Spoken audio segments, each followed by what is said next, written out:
Hi welcome back to S academy. ఈరోజు మనం C23కి సంబంధించి మెకానికల్ డిప్లొమా మెకానికల్ ఇంజనీర్ సంబంధించిన ఇంజనీరింగ్ మెకానిక్స్ అనే సబ్జెక్ట్ గురించి అయితే మనం డిస్కస్ చేద్దాం ఈ వీడియోలో. C23 సిరీస్ అంటే ప్రజెంట్ ఫస్ట్ ఇయర్లో ఉన్న వాళ్ళు కావచ్చు, లేదా సప్లిమెంటరీ సెకండ్ ఇయర్లో ఉన్న వాళ్ళకి సబ్జెక్ట్ కావచ్చు. కాబట్టి ఆల్మోస్ట్ C20 అయినా కూడా సిలబస్ అయితే పెద్ద వేరియేషన్ లేదండి, ఆల్మోస్ట్ ఆల్ సేమ్ ఉంది. కాబట్టి మీరు కూడా C20 కూడా ఫాలో కావచ్చు. ఓకే సరే, ఫస్ట్ మనం సిలబస్ తీసుకుంటే కనుక మన టాపిక్స్ టోటల్గా 5 యూనిట్స్ అయితే ఉన్నాయి దీంట్లో. So statics, friction, geometric properties of sections, dynamics, simple mechanism and machines, ఇది మనకున్న టాపిక్స్. వెయిటేజ్ ప్రకారంగా తీసుకుంటే ఇంకా స్టాటిక్స్ 21 మార్క్స్ అయితే ఉంది, తర్వాత friction 16 marks, geometric properties 21 marks, dynamics 26, simple mechanism and machines తీసుకుంటే 26 మార్క్స్ అయితే ఉన్నాయి. సో మనం ఇంతకుముందు మనం డిస్కస్ చేసిన వీడియోస్లో అంటే ప్రీవియస్ వీడియోస్లో టైం తక్కువ ఉంది కాబట్టి, అంటే మనకున్నది లెస్ దాన్ 30 days టైమే కాబట్టి, సో ఈ 30 days లోపల మనం ఎలా ప్రిపేర్ కావాలా అనేది మనం ఎలా ప్రయారిటీ ఎలా పెట్టుకున్నాము. First previous year question papers మనం సాల్వ్ చేద్దాం అనుకున్నాం. So previous year question paper తీసుకోండి, ఒక 4-5 కానీ మినిమం 4 క్వశ్చన్ పేపర్ తీసుకొని దాంట్లో ఉన్న ప్రతి ప్రాబ్లం అంటే ఇర్రెస్పెక్టివ్ ఆఫ్ వెయిటేజ్ మీరు ప్రతి ప్రాబ్లమ్ని సాల్వ్ చేసేకి ట్రై చేయండి, నేర్చుకునేకి ట్రై చేయండి. ఓకేనా. వన్స్ ఒక 4 పేపర్స్ అయిపోయిన తర్వాత మీరు వెయిటేజ్ ప్రకారంగా టాపిక్స్ని సెలెక్ట్ చేసుకోండి. అంటే ఎట్లా, ఫర్ ఎగ్జాంపుల్ స్టాటిక్స్ ఈజీ అంటే వెయిటేజ్ కూడా 21 మార్క్స్ ఉంది కాబట్టి ఫస్ట్ ప్రయారిటీ దానికి అండి. తర్వాత ఫ్రిక్షన్ ఈజియెస్ట్ టాపిక్ అండ్ మనకి మంచి వెయిటేజ్ ఉన్న టాపిక్ 16 మార్క్స్ అయితే ఉన్నాయి. తర్వాత నెక్స్ట్ మీరు ఏమి ఇస్తారంటే సింపుల్ జామెట్రికల్ ప్రాపర్టీస్ ఆఫ్ సెక్షన్కి థర్డ్ ప్రయారిటీ అండి. వెయిటేజ్ అంటే ఫస్ట్ 3 టాపిక్స్ చాలు. ఫస్ట్ రౌండ్లో మీరు ఏం చేయాలి, previous year question papers 4 solve చేయండి, ప్రతి క్వశ్చన్ని సాల్వ్ చేయండి. తర్వాత ఫస్ట్ 3 యూనిట్స్ చదవండి, అంతే, అంతకంటే ఎక్కువ వద్దు. ఓకేనా. వన్స్ ఇవి 2 ప్రీవియస్ పేపర్స్ అయిపోయినాయి, తర్వాత ఈ 3 యూనిట్స్ కూడా కంప్లీట్గా అయిపోయినాయి, థరోగా అయిపోయినాయి, ఇంకా టైం మిగిలింది మనకు అనిపిస్తే అప్పుడు సింపుల్ మెకానిజం అండ్ మిషన్స్ దగ్గర వెళ్ళండి. డైనమిక్స్ అనే టాపిక్ మాత్రం కంప్లీట్గా వదిలేసేయండి ఆప్షన్లోకి. ఓకే, షార్ట్ ఆన్సర్ క్వశ్చన్ కావచ్చు, ఎస్ఏ టైప్ క్వశ్చన్ కావచ్చు, దాన్ని చదవద్దండి, కన్ఫ్యూజ్ అవుతారు, తక్కువ టైం ఉంది కాబట్టి. మీరు ఆల్రెడీ ఇవన్నీ టాపిక్స్ అంటే ఎక్సెప్ట్ 4 రిమైనింగ్ అన్నీ మీకు వచ్చేసినాయి ఆల్రెడీ. ఇప్పుడు ప్రజెంట్ కూడా మీకు అన్నీ వచ్చు అన్నప్పుడు మీరు కావాలంటే 4th పోవచ్చు, కానీ ప్రజెంట్ ఇప్పుడు స్టార్ట్ అయ్యే వాళ్ళు మాత్రం 4th యూనిట్ని ఆప్షన్లో వదిలేసేయండి. ఓకేనా. సరే, వెయిటేజ్ కూడా మనకి క్లియర్గా ఎక్కువ వెయిటేజ్ ఉంది కాబట్టి ఈ ప్రియారిటీలో చదువుకుంటే మీరు 100% పాస్ అయిపోతారు, డౌట్ లేదు. సరే, ఒక ప్రీవియస్ ఇయర్ లేదా ఒక మోడల్ పేపర్ అయితే చూద్దాము. ఇవి యూనిట్ టెస్ట్ ఇవి. So unit test 2 model papers. So అట్లా వద్దు, ఏదైనా ఒక ఫైనల్ పేపర్ని చూద్దాం, సో దట్ మనకంటూ క్లారిటీ అర్థమవుతుంది. Okay, model paper for first year. Okay, model paper తీసుకున్నాను. మనతో ప్రీవియస్ ఇయర్ పేపర్లు రీసెంట్గా అయితే లేదు నా దగ్గర, కాబట్టి ఒక మోడల్ పేపర్ని అయితే ఎక్స్ప్లెయిన్ చేయడం జరుగుతుంది. మీ దగ్గర ఏమైనా ఉందనుకోండి, అంటే ప్రీవియస్ ఇయర్ పేపర్ మీతో ఏమైనా ఉంటే క్వశ్చన్ పేపర్స్, సో మీరు ఇన్స్టిట్యూట్ నెంబర్కి 9000025161కి షేర్ చేయండి క్వశ్చన్ పేపర్ని ఫోటో తీసి.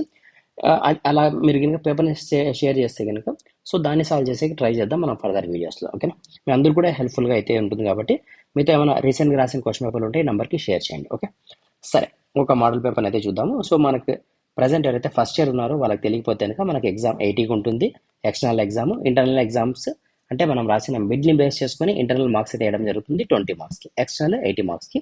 టోటల్ కలిపితే మనకు 100 మార్క్స్ అయితే ఎగ్జామ్ అంటే ఫైనల్ మార్క్స్ అయితే ఉంటాయి. ఓకే, ఇంటర్నల్ 20కి, ఎక్స్టర్నల్ 80 మార్క్స్కి. ఈ 80లో ఫస్ట్ సెక్షన్లో మనకు షార్ట్ ఆన్సర్ క్వశ్చన్స్ అంటాం, అవి 30 మార్క్స్కి ఉంటాయి. తర్వాత ఎస్ఏ టైప్ క్వశ్చన్స్ 50 మార్క్స్ ఉంటాయి. టోటల్ కలిపితే 80 మార్క్స్ అయితే మనం ఎగ్జామ్ రాస్తాం. క్లియర్. సరే, ఇక్కడ చూడండి. సో క్వశ్చన్స్ ఏమొస్తాయి మనకు అంటే కనుక మనం నేర్చుకునేది ఫస్ట్ 3 యూనిట్సే కదా. సో స్టాటిక్స్ పైన చూసుకుంటే కనుక క్వశ్చన్స్ చూడండి. మన క్వశ్చన్ ఏమి ఇచ్చినాడు, briefly explain the following system of forces, types of forces నేర్చుకుంటే చాలు. అంటే ఈ యూనిట్ నుంచి మనకు వచ్చేది ఫోర్సెస్సే, అన్ని ఫోర్సెస్ ఉంటాయి. అంటే టైప్స్ ఆఫ్ ఫోర్సెస్ అవన్నీ నేర్చుకుంటే ఖచ్చితంగా మనం క్లియర్గా ఒక క్వశ్చన్ అయితే కన్ఫర్మ్. ఆ క్లాసిఫికేషన్లోనే మన కంకరెంట్ ఫోర్సెస్ కావచ్చు, కోప్లినార్ ఫోర్సెస్ కావచ్చు, నాన్ కోప్లినార్ ఫోర్సెస్ కావచ్చు. అసలు first of all what is a force? Force nothing but it is a force అంటే ఏంది? ఫోర్స్ నథింగ్ బట్ ఎక్స్ట్రా, లేదంటే దీన్ని సింపుల్గా ఏమని చెప్పచ్చు, it is act of pull or push మనం ఏమొచ్చు అంటే ఫోర్స్ కింద తీసుకోవచ్చు. ఈ ఫోర్స్ని మనం ఎలా ఇండికేట్ చేస్తామంటే ఇలా ఆరో మార్క్తో ఇండికేట్ చేస్తాము. ఈ ఫోర్సెస్ ఎన్ని టైప్స్ ఉంటాయంటే కనుక నంబర్ ఆఫ్ టైప్స్ అయితే ఉంటాయి. సో దాని నేచర్ని బేస్ చేసుకుని మనం ప్యారల్ ఫోర్సెస్ అని, non parallel force, coplanar force, concurrent force, non concurrent force, ఈ విధంగా డివైడ్ అయితే చేసి ఉంటాం. ఈ డెఫినేషన్ చాలా ఇంపార్టెంట్. తర్వాత ఇదే ఏరియాలోనే మనకు లామిస్ థీరం ఒకటి, సైన్ రూల్, లామిస్ రూల్ అంటాము లేదా సైన్ రూల్ అంటాము, అది జాగ్రత్తగా నేర్చుకోండి. తర్వాత పారాలాగ్రామ్ లా కింద రిజల్టెంట్ ఆఫ్ ఫోర్సెస్ కూడా నేర్చుకోండి. తర్వాత వేరియన్స్ థీరం కూడా నేర్చుకోండి, ఇది కూడా ఇంపార్టెంట్ మనకు. ఓకేనా. తర్వాత దీనిపైన మనకి ప్రాబ్లం కూడా వచ్చే ఛాన్సెస్ ఉంటాయి. చాలా ఈజీ ప్రాబ్లం. దేనిపైన వస్తాయి ప్రాబ్లమ్స్ అంటే, ఒకటి రిజల్టెంట్ పైన రావచ్చు, లేదా Lami's rule or sine rule పైన రావచ్చు, లేదంటే కనుక మనకు రిజల్టెంట్ రెజల్యూషన్ పైన రావచ్చు. మనకి పారాలాగ్రామ్లో మనకి ఫార్ములా ఏముంది, R = √P² + Q² + 2PQ cos θ పైన లేదా రిజల్టెంట్ రిజల్యూషన్ తీసుకుంటే R is equal to square of P square plus Q square పైన రిజల్యూషన్ తీసుకుంటే రిజల్యూషన్ అంటే తెలుసు కదా, పీని క్యూని ఫైండ్ అవుట్ చేయడం. P is equal to formula ఏమి R cos theta, Q is equal to formula ఏమి ఆర్ సైన్ తీటా. ఈ ఫార్ములాస్ పైన అయితే మనకు క్వశ్చన్స్ వస్తాయి. తర్వాత లామిస్ రూల్, సైన్ రూల్ అంటే ఒక ఇట్లా 3 ఫోర్సెస్ యాక్ట్ అయ్యేటప్పుడు ఇచ్చే క్వశ్చన్. ఓకేనా, ఇది చాలా important. Next state the laws of solid friction, 4th question. మనం ఫ్రిక్షన్ కూడా చదువుకుందాం అనుకున్నాం కదా. So what is the friction, types of frictions, classifications of frictions అనేది ఇంపార్టెంట్. ఓకే, నెక్స్ట్ మనకి జామెట్రిక్ షేప్స్ తీసుకుంటే సెంట్రాయిడ్ అంటే ఏంది, మొమెంటమ్ ఆఫ్ ఇనర్షియా అంటే ఏంది, అదేవిధంగా రేడియస్ ఆఫ్ గైరేషన్ అంటే ఏంది. ఇది చదువుకోండి, చాలా ఇంపార్టెంట్ క్వశ్చన్స్ ఈ ఏరియా నుంచి మనకు. ఓకే, ఇంకా రిమైనింగ్ అని మనం ఆప్షన్ వదిలేద్దాం అనుకున్నాం, ఎందుకంటే ఫస్ట్ ప్రయారిటీలో మనం ఇవి చదువుదాం అనుకున్నాం కదా. కాబట్టి దీన్ని ఈవెన్ తో మీరు ప్రీవియస్ ఇయర్ క్వశ్చన్ పేపర్ చదివేటప్పుడు కూడా మీరు డైనమిక్స్ అనే టాపిక్ని వదిలేసేయండి, దాన్ని మీరు చదవద్దండి. ఓకేనా, ఎందుకంటే డైనమిక్స్ అనే టాపిక్ ప్రాబ్లమ్స్ అంటే దాంట్లో లింక్ అయి ఉంటాయి క్వశ్చన్స్ అన్ని.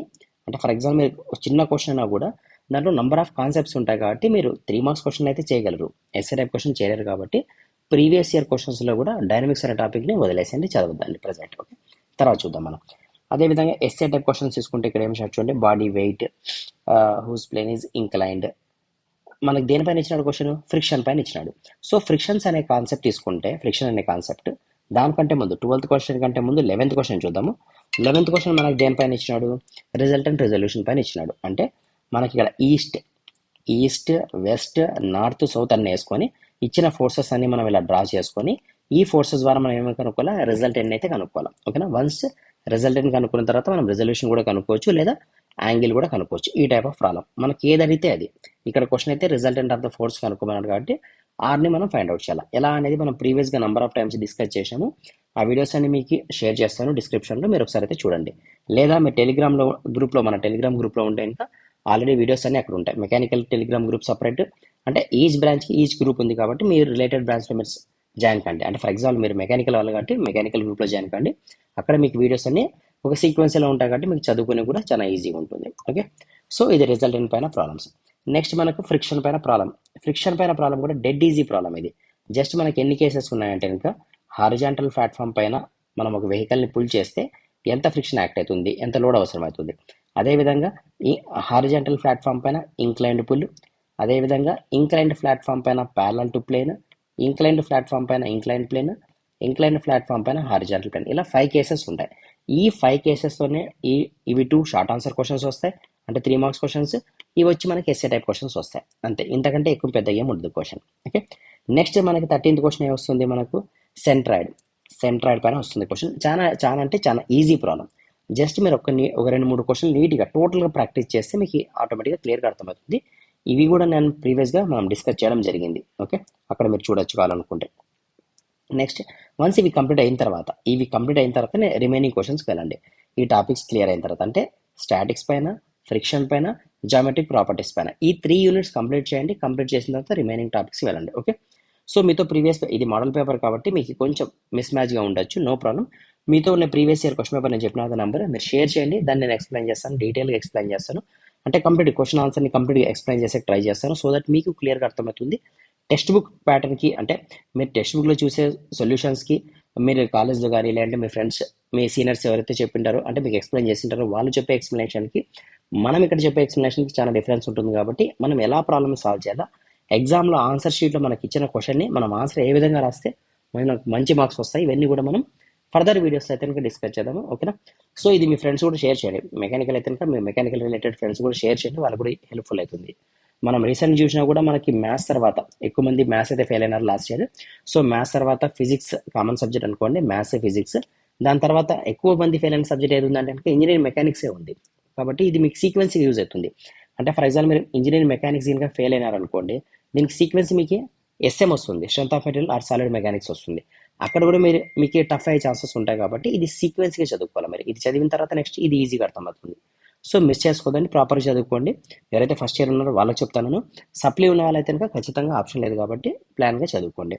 ప్రీవియస్ ఇయర్ క్వశ్చన్ పేపర్ని మనం నెక్స్ట్ వీడియోలో ఫర్దర్ వీడియోస్లో డిస్కస్ చేసేకి ట్రై చేద్దాం with solutions. Okay, all the best, thank you.